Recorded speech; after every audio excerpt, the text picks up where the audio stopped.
Hello students, in this module number 1, we are going to study Unit 1 Meristematic and Permanent Tissue, module name Root Apical Meristem. Myself Suraksha Dongrikar, PhD, Assistant Professor, St. Xavier College, Mapsa, Goa. Outline: Meristematic tissue system, significance and regulation of tissue differentiation in root apex. Learning outcomes: the student will be able to define and classify meristematic tissue, explain the root apical meristem, outline different theories in root apex differentiation. Now, before going to meristematic tissue, we must know what are tissues. Tissue is a group of cells with similar or dissimilar shape, with common origin and perform common function. The term was given by N. Gray. Tissue are broadly classified into two types based on their dividing capacity: meristematic tissue and permanent tissue. Meristematic tissues are made up of undifferentiated cells. That means the cells have the ability to divide. And permanent tissues are made up of fully differentiated cells. That means here the cells do not have the ability to divide. Now, in this presentation, we are going to see about the meristematic tissue. Meristematic in Greek means meristos, that means divisible. This term was given by Nageli. According to him, the meristematic tissue is defined as the localized region in which the cells have the capacity to divide.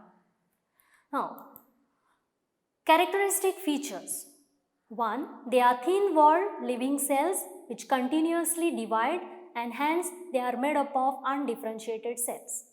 Dense protoplasm because they have the presence of primary cell wall which is thin-walled, flexible and made up of callose.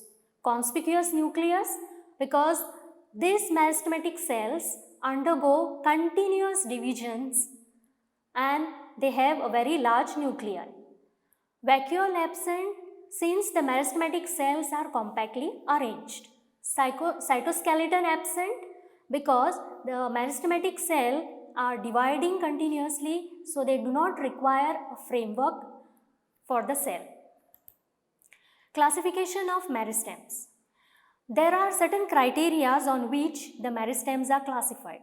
First, on the basis of origin, we have promeristem, which is also called as the embryonic meristem, and which produce primary meristem.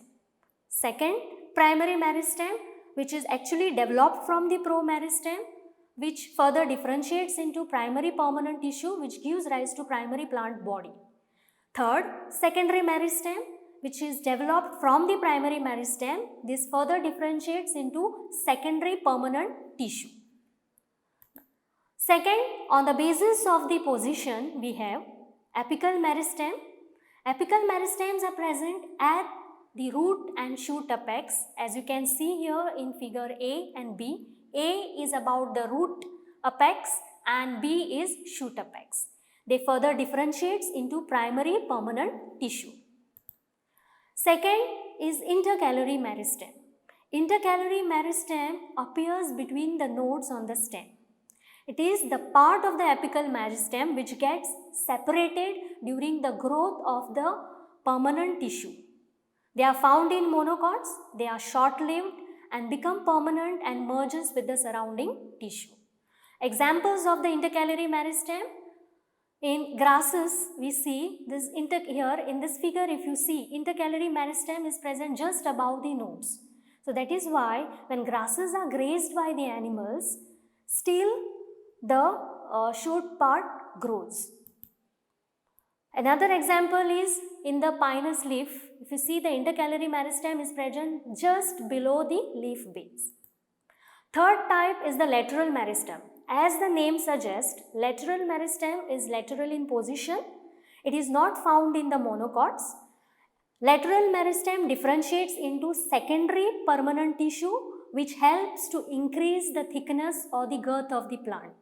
Examples are fascicular cambium, interfascicular cambium and the cork cambium. On the basis of functions, again meristematic tissues are divided into three types: protoderm, ground meristem and procambium. Protoderm differentiates into the epidermal tissue system. Ground meristem is made up of thin walled cells and differentiates into ground tissue system, and procambium, made up of narrow elongated cells, differentiates into vascular tissue system. Now, from this, in this particular presentation, we will be dealing only with the apical meristem and how this apical meristem helps in the formation of the root apex. Now, as we know that apical meristems are present at the tip of the root and the shoot. So, here we will first see about the root apex.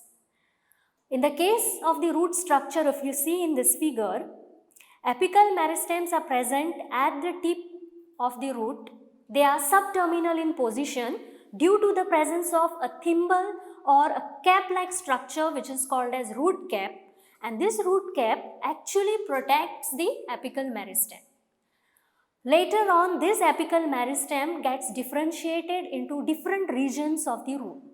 As you can see here in this figure, the region with root hair is called as zone of maturation. Region without root hair is called as zone of elongation. At the tip, we have the presence of meristematic cells. It is called as the zone of meristematic activity, and this in turn is covered by the root cap. Now, there are many theories which has been put forth to understand how the meristematic cell helps in the formation of root apex. The most important one is histogen theory, which was given by Hanston in 1870.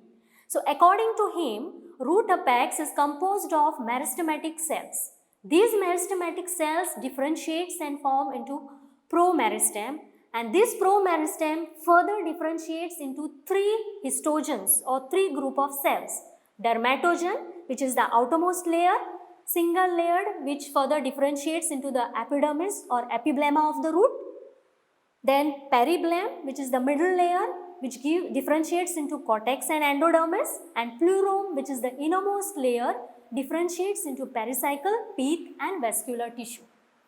So, you can see here in this particular diagram, this is the schematic diagram of the different layers, which upon differentiation you will get the dermatogen, which is the outermost single layer; periblem; center core is the pleurum. Now, another concept which was given by Close in 1956 in the maize plant, he found out that certain meristematic cells, they remain inactive at the center of the root apex, and this center is called as quiescent center. This quiescent center acts as a reservoir of inactive initials. Some of the meristematic cells, they cut off cells on the outer edge, and which later on forms into caliprogen, which gives rise to calyptra or the root cap. Next theory is the corpor carpi theory, which was given by Schupp in 1970. According to him, corpor means the body, carpi means the cap. According to this theory, the central and the peripheral part of the root apex exhibit difference in the cell division. Peripheral cell undergoes T-shaped division, which are called as carpi division, and the central cells, they undergo inverted T-shaped division, which is called as the corpor division. Carpi further differentiates into protoderm and root cap of the root, and corpor differentiates into procambium and ground tissue. In this concept, root apex also has the presence of the quiescent center. Now, here you can see in this particular diagram, this is the center part and this is the peripheral. They divide, they undergo T-shape, which is called as carpi division, and the central one inverted T-shape, which is called as the corpor division, which upon differentiation give rise to protoderm outermost, procambium, cortex, then pith in the center quiescent, and the root cap. So, students, in this particular presentation, you have studied about the meristematic tissue, different types, and how this meristematic tissue helps in the formation of the root apex. These are some of the references. Thank you.